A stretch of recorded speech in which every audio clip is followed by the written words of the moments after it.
تو یہ جو تجسس ہے، تجسس یعنی دوسرے کی برائی ہمیں پتہ چل جائے، اس کی ٹوہ میں رہنا، اس کی تلاش میں رہنا، لوگوں سے اس کی خبرگیری کرنا کہ لوگوں کو پتہ چلے. کہیں بیٹھ گئے، اب معلوم ہے کہ یہ صاحب جو ہے دوسروں کی خبریں لا لا کر کے سناتے ہیں، تو ہم نے کہا کہ بھائی ہم غیبت تو کرتے نہیں کسی کی، لیکن ذرا ان سے سن لو، کچھ پتہ ہی چلے گا حال لوگوں کا.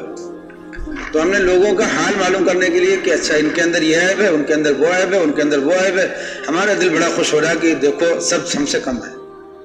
جس کا عیب ہمیں پتہ چل گیا وہ تو ہم سے کم ہو گیا نا. اب وہ کبھی ہمارے سامنے اکڑ دکھائے گا تو ہم اس کی اکڑ نکالیں گے. یہ تکبر کا جو مرض ہے اپنا، یہ چاہتا ہے کہ ساری دنیا کا عیب ہمیں پتہ چل جائے اور ہم سب کا عیب معلوم کر کے ہم سب سے بڑھیا ہو جائیں. اپنے ہی آپ کو تسلی دیتے ہیں. آپ کو یہاں پہ ایک بیماری اور بتائیں، انسان کی ایک بیماری ہوتی ہے عجب کی. عجب کے معنی ہوتے ہیں کہ ہمیں دوسروں سے کچھ لینا دینا نہیں ہے، دوسرے بڑھیا ہوں یا گھٹیا ان سے ہمیں کوئی مطلب نہیں، مگر ہم بڑھیا ہیں، ہم اچھے ہیں. جیسے ہم نے قرات اچھی کی تو میری قرات بہت عمدہ ہے. ہم نے کپڑا اچھا پہنا، میرا کپڑا بہت عمدہ ہے. میری گاڑی بہت اچھی، میرا مکان بہت عمدہ، میرے بچے بڑے اچھے، میرا خاندان بڑا اچھا. ہمیں دوسروں سے کچھ لینا دینا نہیں، لیکن ہمیں اپنی ہی چیزوں کو سوچ سوچ کر کے مزہ آ رہا کہ مجھے اللہ نے خوب دیا. تو اللہ نے خوب دیا اگر یہ ہے تو شکر ادا کرو اور اس کا صحیح استعمال کرو. لیکن جب اللہ غافل ہو، اللہ سے غافل ہو کر کے یہی بات ہو کہ میرا مکان ماشاءاللہ سب سے عمدہ ہے، میری گاڑی سب سے اچھی، میری چیز، میری اولاد، میری بیوی، میرا گھر، میرا خاندان، جب یہ اپنے اوپر نظر ہو اور اپنی بڑھیا ہونے پر نظر ہو تو اس کو کیا کہتے ہیں؟ عجب کی بیماری. یہ بھی ایک بڑی بیماری ہے، یہ مرض ہے. اس کو یہ نہ سمجھیے گا کہ اس سے کہاں تکبر ہوا، اس میں یہ مرض ہے. حدیث شریف میں کہ جب آدمی اپنی نظروں میں سب سے عمدہ ہوتا ہے اسی وقت اللہ کی نظروں میں سب سے گھٹیا ہوتا ہے. بہت خطرناک بیماری ہے. یہ جس کو لگ جاتی ہے اس کو تکبر تک پہنچا دیتی ہے. داعان مہلکان، جو مہلک بیماریاں ہیں ان میں سے اس بیماری کو بتایا گیا ہے کہ انسان کی سب سے خطرناک اور اس کو ہلاک کرنے والی بیماری کیا ہے. اسی لیے امام غزالی نے لکھا ہے کہ اگر بچہ کبھی اپنے ساتھی سے کہے میری پنسل بڑھیا، میرا گھر بڑھیا، میرے ابا بڑھیا، تو جیسے ہی وہ یہ جملہ منہ سے نکالے فوراً اس کو سمجھاؤ، اس کے سامنے دوسرے بڑھیا لوگوں کا تذکرہ کرو، اپنے سے بڑھیا لوگوں کا، اپنے پیر کا تذکرہ کرو، اپنے استاد کا تذکرہ کرو، اپنے بڑوں کا تذکرہ کرو اس کے سامنے، تاکہ اس بچے کو پتہ چلے کہ نہیں ہمارے باپ سے بھی بڑھیا کوئی ہے، ہمارے باپ سے بھی اچھے لوگ ہیں موجود. اس کے اندر یہ غرور نہ پیدا ہونے پائے. غرور تو بعد میں پیدا ہوتا ہے، پہلے تو عجب پیدا ہوتا ہے. تو یہیں سے شروع ہوتا ہے کہ میرا بڑھیا، میں بڑھیا. اپنے بزرگوں نے تو اس کا اتنا اہتمام کیا کہ کہیں سے بچوں کے دل میں اپنی بڑائی پنپنے ہی نہ پائے. شروع ہی سے علاج کرتے تھے، اس کو مٹاتے تھے. کپڑے اچھے نہیں پہناتے تھے، معمولی کپڑے پہناتے تھے. اپنے گاؤں کے محلے کے لوگ جو ہیں وہ اچھے کپڑے پہنے، بچہ آتا تھا میرا کپڑا تو دیکھیے سب سے کمتر ہے. تو ماں باپ بچوں کو سمجھاتے تھے کہ بیٹا کپڑے سے آدمی بڑھیا نہیں ہوتا، کپڑے سے اگر بڑھیا بننے کی کوشش کرو گے تو جو سب سے خراب لوگ ہوتے ہیں وہی سب سے بڑھیا ہو جائیں گے. کپڑا پہن لیں گے اچھے ہو جائیں گے. آدمی اپنے ہنر سے اچھا ہوتا ہے، اوصاف سے اچھا ہوتا ہے. دیکھو اپنے بزرگوں کا طریقہ دیکھو، بزرگوں میں یہ اوصاف تھے، یہ ہنر تھے، یہ باتیں تھیں. کپڑے سے کیا اچھا ہونا ہے؟ قلم پنسل کی تعریف کی، بیٹا یہ کوئی تعریف کی چیز تھوڑی ہے، اس سے کوئی آدمی اچھا نہیں ہو جائے گا. کسی نے کچھ لوگ اپنا خواب ہی بیان کرتے ہیں اپنی بڑائی دکھلانے کے لیے. حضرت آج میں نے یہ خواب دیکھا، تو بزرگوں نے اس کی بھی حوصلہ افزائی نہیں کی. انہوں نے کہا کہ خواب سے کیا ہوتا ہے؟ خواب میں اپنے آپ کو ولی اللہ دیکھ لو گے تو اللہ کے ولی تھوڑی ہو جاؤ گے. خواب میں اپنے کو زنا کرتا ہوا دیکھو گے تو زناکار نہیں ہو جاؤ گے، اور ولی اللہ دیکھو گے تو ولی اللہ نہیں ہو جاؤ گے. خواب سے کیا ہوتا ہے؟ تو اپنے لوگوں کی جہاں جہاں سے ان کو اپنی چیزیں اچھی لگتی ہوں ان کو توڑنا. ایک صاحب نے حضرت کو خط لکھا، حضرت تھانوی رحمۃ اللہ علیہ، حضرت پہلے میرے حالات بڑے اچھے تھے. پہلے انہوں نے لکھا کہ حضرت پہلے میرے حالات بہت اچھے تھے، یہ کرتا تھا وہ، اور بہت تعریف لکھی کہ اس زمانے میں میرا حال تھا، نماز میں ایسے دل لگتا تھا اور ایسے ہو رہا تھا. آج کل میرا حال یہ ہو گیا، نماز میں بھی دل نہیں لگتا، فرض نمازوں بھی بڑی مشکل سے جا پاتا ہوں، ہمت کرتا ہوں، اپنے آپ کو جوڑتا ہوں تو ہمت کرتا ہوں تب جا کر کے نماز میں. وہاں سے بھی بس مسجد میں پہنچا جی چاہا کہ جلدی بھاگو، کسی طرح سے مجبوری میں سنت پڑھتا ہوں پھر آتا ہوں. تلاوت بس کسی طرح سے تھوڑی بہت ہو جاتی ہے، حضرت یہ ایسا ہوتا ہے ویسا ہوتا ہے. تو لکھا کہ حضرت پہلے میرا حال یہ تھا، اب یہ حال ہو گیا.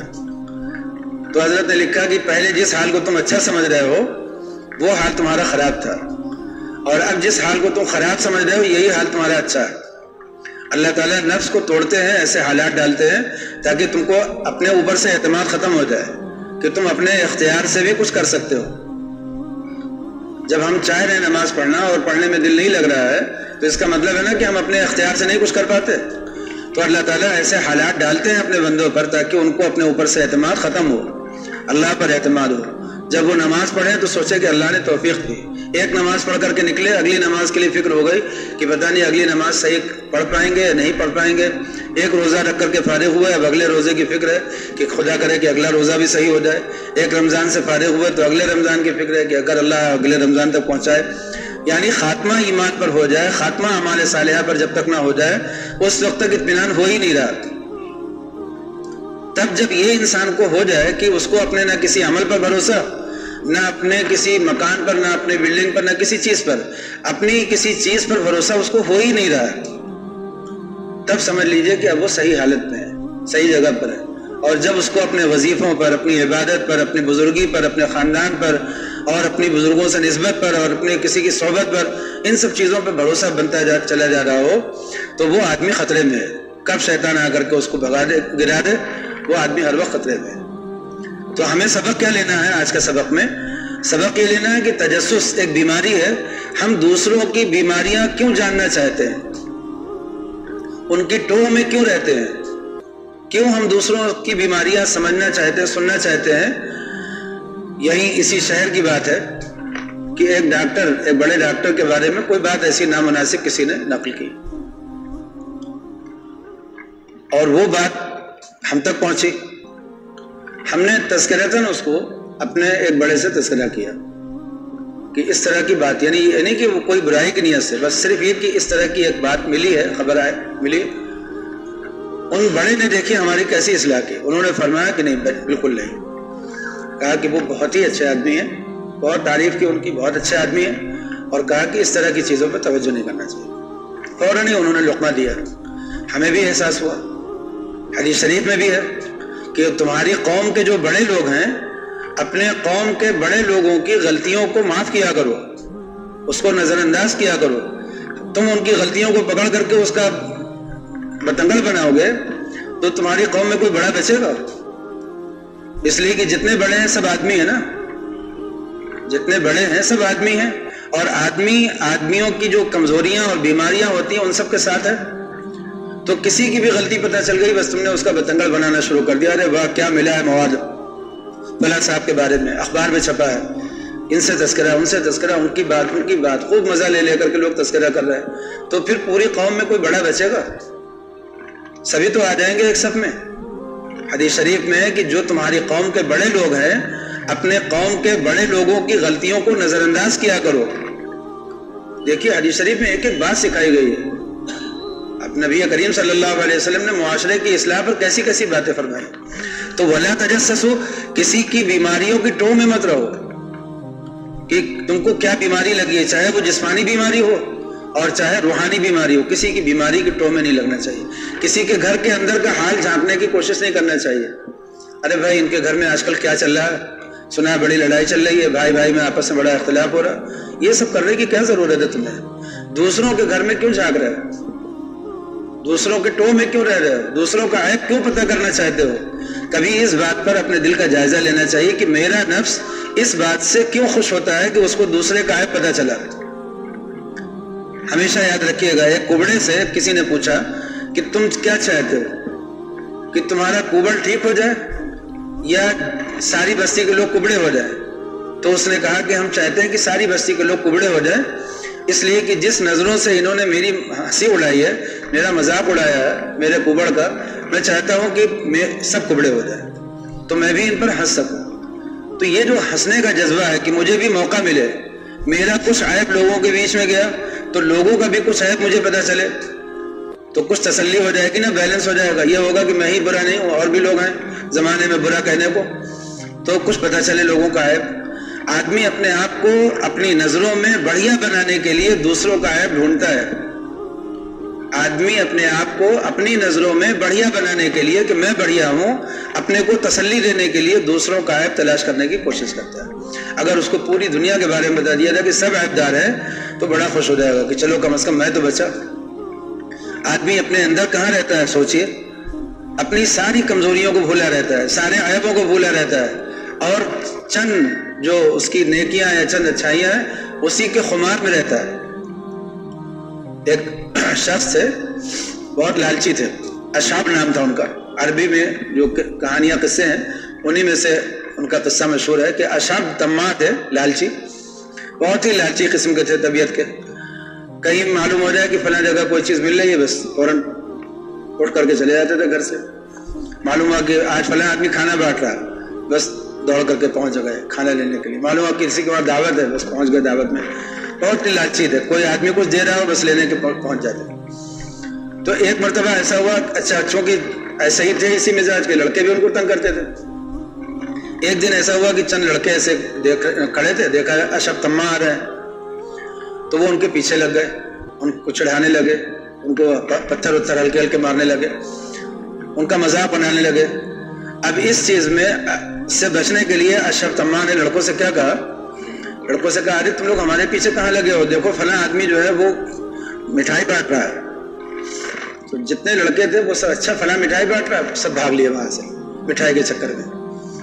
اب اس کے بعد ان کے دماغ میں کیا بات آئی؟ اب دیکھیے گا انسانی نفس، ان کے دماغ میں کیا بات آئی کہ کہیں ایسا تو نہیں کہ واقعی بانٹ رہا ہو، اس لیے کہ یہ سب لڑکے گئے ہیں ادھر، کہیں ایسا تو نہیں کہ واقعی بانٹ رہا ہو، چلو ہم بھی چل کر کے دیکھتے ہیں، اگر بانٹ رہا ہوگا تو مل جائے گی، نہیں بانٹ رہا ہوگا نہیں ملے گی. تو خود ہی بچوں کو ادھر بھیجا، ادھر لوکایا اور خود ہی پیچھے پیچھے چل دیے، اس امید پہ کہ ہو سکتا ہے کہ وہ بانٹ ہی رہا ہو تو چلو ہمیں بھی مل جائے گی. تو ان کے لالچ کا یہ قصہ تھا. اس پر علماء نے اسی قصے کو لے کر کے ایک مثال دی ہے کہ ہم لوگ بھی اپنے نفس کے ساتھ کچھ ایسا ہی معاملہ کرتے ہیں. یعنی ہم میں سے ہر آدمی کے اندر ایک اشعب طماع چھپا ہوا ہے. کیسے؟ ہم لوگ بھی تھوڑے سے بزرگی کے کچھ آثار لوگوں کے سامنے دکھلاتے ہیں، کچھ وظیفہ پڑھا، کچھ نفلیں، کچھ تلاوت، کچھ یہ کچھ وہ، اپنے بچوں کے سامنے ظاہر کیا کہ دیکھو ہم نے اتنی تلاوت کی ہے، اتنا. تو جب ہم اپنے دوست احباب کے سامنے اپنی کچھ نیکیاں ظاہر کر دیتے ہیں تو ہم ان کو یہ سمجھانے پر کامیاب ہو جاتے ہیں نا کہ ہم بزرگ ہیں. پھر وہ ہمیں بزرگ کہہ دیتے ہیں، ماشاءاللہ ارے آپ کا کیا پوچھنا، آپ تو اتنے وظیفے پڑھتے ہیں، آپ تو اتنا ذکر کرتے ہیں، اب میرے ہی سمجھانے سے تو انہیں پتہ چلا ہے. پھر جب وہ ہمیں بزرگ کہنے لگتے ہیں تو پھر ہم بھی سوچتے ہیں کہ ہو سکتا ہے کہ ہم بھی بزرگ ہوں، اس لیے کہ اتنے لوگ ہمیں بزرگ کیوں کہہ رہے ہیں. آپ سمجھ گئے نا؟ خود ہی سمجھایا انہیں کہ ہم بزرگ ہیں. پھر جب وہ ہمیں بزرگ کہنے لگے تو ہم نے سوچا کہ اگر ہم بزرگ نہیں ہوتے تو یہ اتنے لوگ ہمیں بزرگ کیوں کہتے. تو ہم میں سے ہر آدمی اندر اندر اشعب طماع کی طرح سے یہ حرکت کرتا ہے کہ لوگوں کے سامنے اپنی نیکیاں ظاہر کرتا ہے. جب لوگ اس کو نیک سمجھنے لگتے ہیں تو سوچتا ہے کہ اتنے لوگ مجھے نیک سمجھ رہے ہیں تو ضرور میں نیک ہوں، اور اپنی اندر کی کمزوریوں کو بالکل بھول جاتا ہے، بالکل بھول جاتا ہے.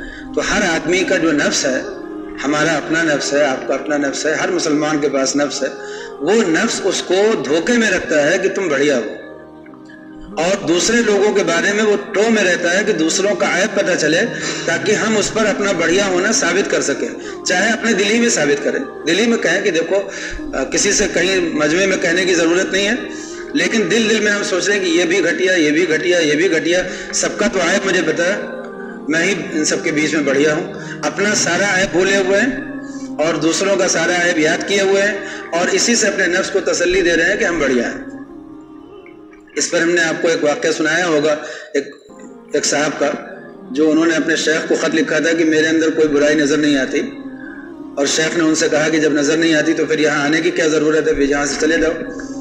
اور تنبیہ کی. پھر اس کے بعد کہا کہ خط بھی مت لکھنا، ہمیں مخاطب بھی مت کرنا ہے. بہت ڈانٹ دیا. تو جب ان کا نفس ذلیل ہوا، اس کو چوٹ لگی، ان کو دھکا لگا، تب اس نے اپنے اوپر غور کرنا شروع کیا. تب پھر انہوں نے وہاں سے خط لکھا واسطے سے کہ حضرت ہم آپ سے رابطہ کرنا چاہتے ہیں. پھر جب اجازت ملی تب انہوں نے اپنا حال کیا لکھا کہ جب سے آپ نے ڈانٹا اور مجھے بھگایا اپنے وہاں سے، تب سے جب میں نے اپنے اوپر غور کرنا شروع کیا تو اپنے آپ کو تمام کمزوریوں اور بیماریوں کا مجموعہ پاتا ہوں. میرے اندر کوئی ہنر ہے ہی نہیں. نمازیں میری قابل اعتبار نہیں ہے, روزہ میرا قابل اعتبار نہیں ہے. اب دیکھیے وہی نظر جو اپنے اوپر پڑتی تھی کہ میں تو اتنا روزہ رکھتا ہوں, اتنی نماز, اتنی تلاوت, اتنا وظیفہ, اب وہی نظر کہہ رہی ہے کہ جو وظیفہ پڑھتے تھے وہ کہاں قابل اعتبار ہے. اللہ کے دربار میں پیش کرنے کے قابل تو نہ نماز ہے, نہ روزہ ہے, نہ زکوٰۃ ہے, نہ حج ہے. کس چیز پہ غرور کرے؟ جن گناہوں سے بچ رہے ہیں تو اس وجہ سے کہ گناہ ہم سے دور ہے. اگر ان کا موقع ملے, تنہائی ملے, تو کیوں نہیں گناہ کریں گے؟ تو اس کا مطلب یہ ہے کہ گناہ سے اللہ کے لیے نہیں بچ رہے ہیں, بلکہ اس لیے گناہ سے بچے ہوئے ہیں کہ گناہ سے کرنے کا موقع نہیں پا رہے.